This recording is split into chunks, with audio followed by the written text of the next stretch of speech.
আজ সকাল থেকে এয়ারটেল অ্যাপসের মধ্যে এয়ারটেল পেমেন্ট ব্যাঙ্কে একটু প্রবলেম চলছে, তাই আমরা ফোনপে খুলে ফেললাম। তো বন্ধুরা সব বলছে এয়ারটেল পেমেন্ট ব্যাঙ্ক থেকে যাদের ইউপিআই লিঙ্ক করা আছে টাকা পাঠানো যাচ্ছে না।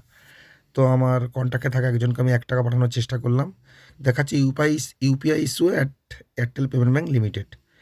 মানে সমস্ত ইউনিক পেমেন্ট মোডগুলো, ইউপিআই মোডগুলো বন্ধ আছে এয়ারটেল পেমেন্ট ব্যাঙ্কের।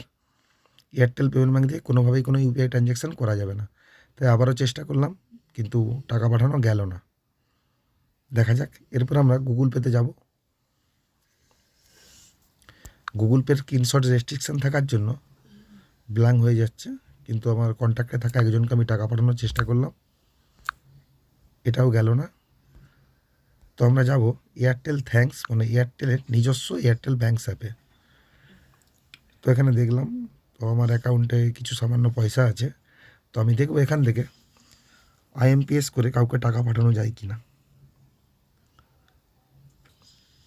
এবং এদের ওয়েবসাইটে দেখব যে এটা কখন ঠিক হবে বা সমস্যার সমাধানটা কী আছে।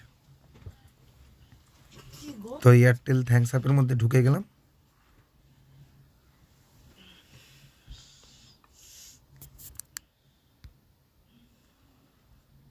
এখানে আমি আমার এমপিনটা দিয়ে দেব, ব্যাঙ্ক অ্যাকাউন্ট সিলেক্ট করে।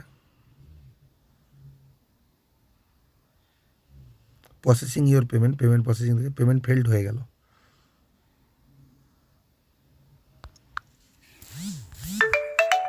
দেখ, 100 টাকা কেটেও নিল, 100 টাকা পাঠিয়েছিলাম। লক্ষ্য করলাম এয়ারটেল অ্যাপসের উপর একটা লেখা দেখাচ্ছে, দেখে নিয়ে যাক এটা কী লেখাটা আছে। Payment service may be impacted due to our ongoing maintenance, we regard the inconvenience causes, we will update you once they are restore. এটা এয়ারটেলের নিজস্ব কিছু সফটওয়্যার মেনটেন্সের কাজ হচ্ছে ওদের অ্যাপসের বা ওই ব্যাঙ্কিং সিস্টেমের, তাই এটা প্রবলেম হয়েছে। এর জন্য আমাদের নিজেদেরকে কিছু করতে হবে না, আর এটা খুব শীঘ্রই ঠিক হয়ে যাবে আশা করা যায়।